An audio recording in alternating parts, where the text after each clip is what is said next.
Hi everyone, I saw Christina Subfertile Frugalista do the 5 things I would tell my pregnant self tag, and I thought it looked really fun and something I can look back on when we have our 4th and final baby. So I'm just going to jump right in. The first thing I would tell myself was not to sweat the small stuff about my body image. Being a curvier girl, I was always very self-conscious when I was pregnant about my body image and the way my body was changing with pregnancy.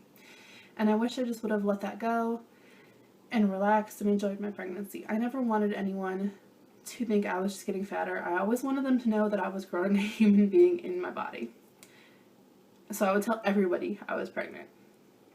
I don't know why I did that, but I was very self-conscious and I wish I just would have gone with the flow and relaxed about it, because growing a human being is hard enough. You don't need to add any more pressure on yourself. The second thing I would tell my pregnant self is no more moving while pregnant. We have moved every single pregnancy, and it is a pain in the butt. The first time we moved, I went into labor 6 weeks early. Now, that could have been totally separate from the move, but it could have had something to do with the move. I don't know. I'll never know. But she was born 5 days after we moved into our new house. Again, I don't know if it had anything to do with the move, the stress of the move, or what, but she was 6 weeks early. Luckily, everything was fine. But having to deal with a premature newborn and moving and settling into a new house is not something I ever want to do again. And then we also moved when I was 38 weeks pregnant with my son. We moved out of state this time. My husband got a new job. We moved from Virginia to North Carolina. And I went into labor the day after we moved, so nothing was unpacked, nothing was done. And I ended up having an emergency C-section because his cord prolapsed. So we moved, I had an emergency C-section, had to deal with that recovery, a newborn, unpacking and settling in. My husband started a new job that week. My daughter started a new school that week. It was a lot of pressure. There was a lot going on that week. And so much pressure. It was so stressful. It would have been nice to just be all settled in and been able to relax and just enjoy my new baby in my house without having to worry about unpacking. The third thing I would tell myself was going from 2 to 3 is going to be a whole new ball game. A whole new ball game. My daughters were both very, very easy babies.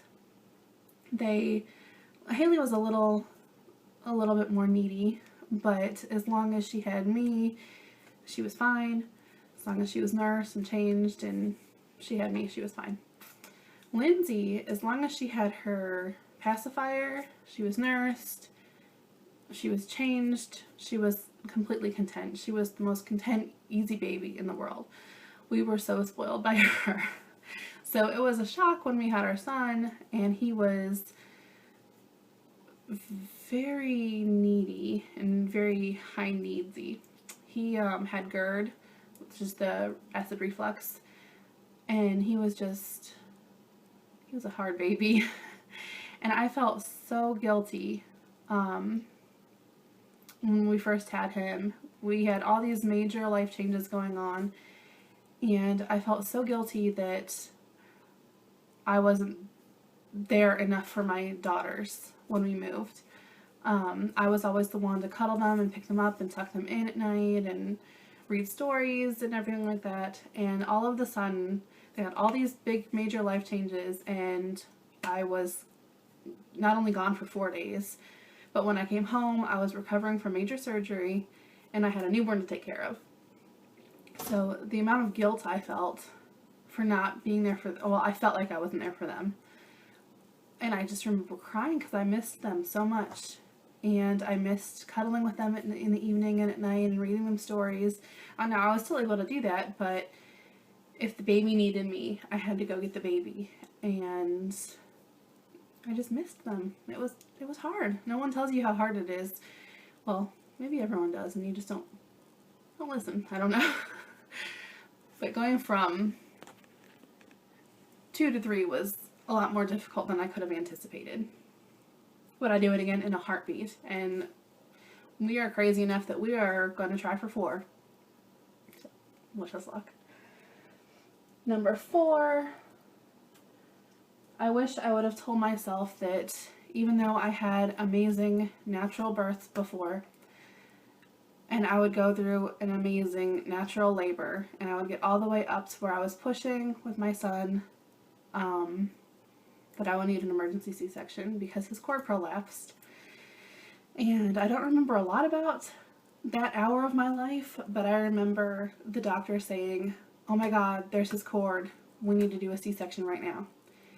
My husband couldn't come in with me, and I needed to be put under because I didn't have an epidural, and there was no time to give me one. So everything happened so quickly. The last thing I remember hearing them say was, "His heart rate is at 29." And I was freaking out. When I regained consciousness again, I remember trying to say, all I wanted to do was ask if my baby was okay. And I kept trying to say, "Is my baby okay? Is my baby okay? Is my baby okay?"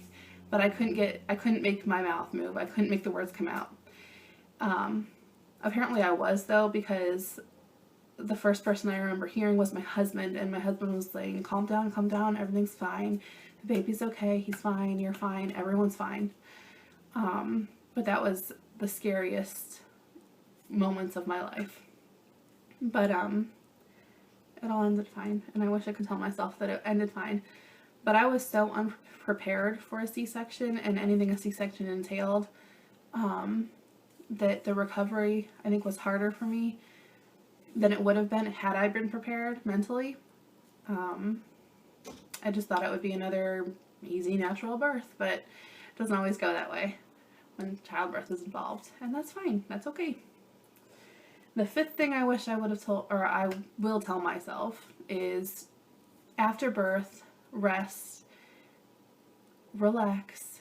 No one is judging you. No one is expecting you to do jumps and leaps and circles and do everything.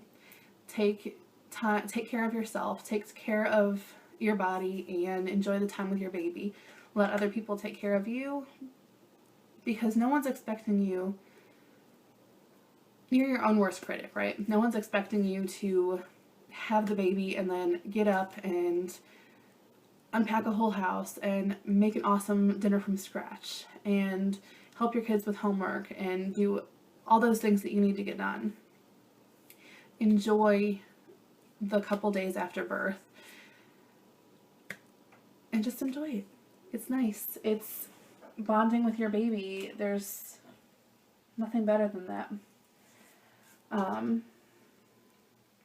You don't have to prove anything to anyone other than yourself, and I wish I would have proved that I could have just enjoyed that time, especially after my C-section.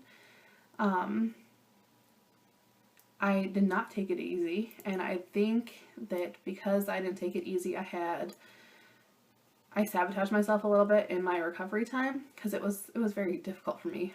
It's not something I want to do again. We are definitely hoping for a VBAC next time.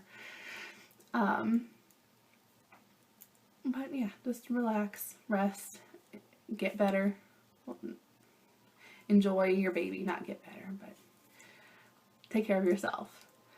And those are the things that I wish I would have told my pregnant self, and that I'm telling my future pregnant self now. Rest, relax, enjoy it, don't stress. Hopefully going from 3 to 4 is easier than going from 2 to 3 was. Alright, thanks for watching. Bye.